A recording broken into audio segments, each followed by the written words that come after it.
नमस्कार भाइयों, स्वागत है आपका द न्यूज सागर में और मैं हूं सुशील मिश्रा।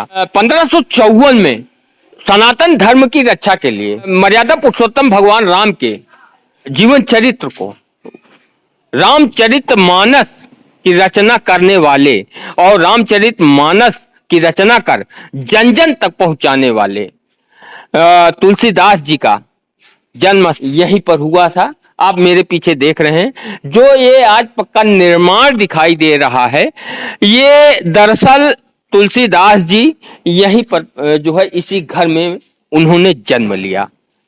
और अगर तुलसीदास जी के ससुराल की बात की जाए तो सामने आप देख रहे हैं यमुना जी बह रही हैं और उस पार कौशाम्बी जनपद के महेवा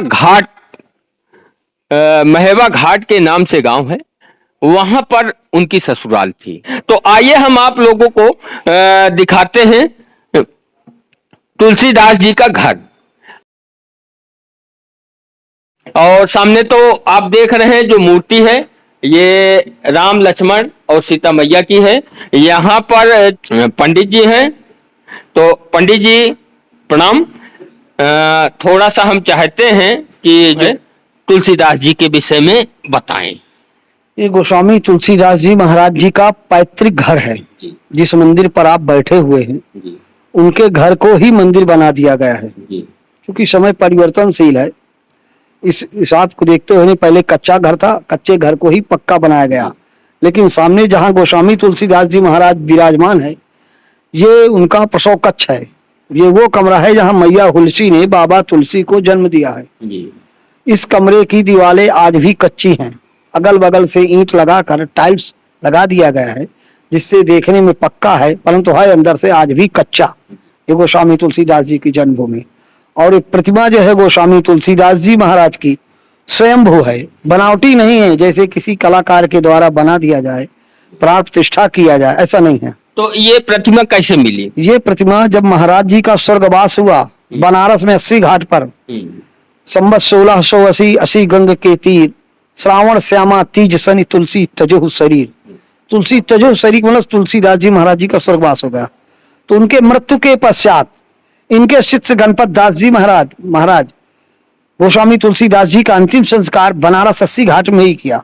और उसके बाद वहां से इनकी रामचरितमानस, वैसे बाबा जी के 12 ग्रंथ थे, 12 के 12 ग्रंथ सब लेकर के लोटा कमंडल खड़ाहू इत्यादि बनारस से चलकर राजापुर आए और यहाँ आकर के अपने परिवार में बताया कि महाराज जी का निधन हो गया, स्वर्गवास हो गया। इस बात को सुनकर गणपत दास जी के परिवार में वह कस्बे में इतना शोक छा गया कि 2-3 दिन तक भोजन नहीं बना किसी के यहाँ। सब बाबा जी को याद करके रोते रहते थे दुख में। तब गोस्वामी तुलसीदास जी की आत्मा को कष्ट हुआ, तो फिर उन्होंने सपना दिया गणपत दास जी को कि इस मृत्यु लोक पर जो भी आया है उसे प्रभु के पास जाना है, इसलिए रोना धोना बंद करके प्रभु का भजन करो और मेरी मूर्ति यमुना नदी में पाषाण बनकर पड़ी है उसको निकाल कर मेरी सेवा करो तो मैं तुम्हारी रक्षा करूंगा। रोने धोने में कुछ नहीं रखा। तो स्वप्न के आदेशानुसार दूसरे ही दिन गणपत दास जी और गांव के 2-4 लोग यमुना नदी में मूर्ति ढूंढते ढूंढते यहाँ से पूरब साइड गए यमुना नदी के किनारे। तो यहाँ से 2 किलोमीटर दूर स्थित एक घाट है प्रभु घाट, वहां का पानी जो है उछाल मार रहा था।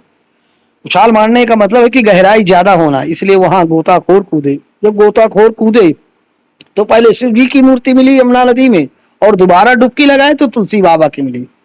तो तुलसी बाबा को लेकर इनके प्रसव कक्ष में ही पधराया गया। इस मूर्ति में आज भी जैसे स्नान कराते समय जो भक्त लोग दर्शन करने आ जाते हैं उस वक्त हम कपड़ा उतार के स्नान कराते हैं गोस्वामी जी का। तो उस वक्त जिस किसी को नसीब में बदा है दर्शन करना वही आता है स्नान कराते समय।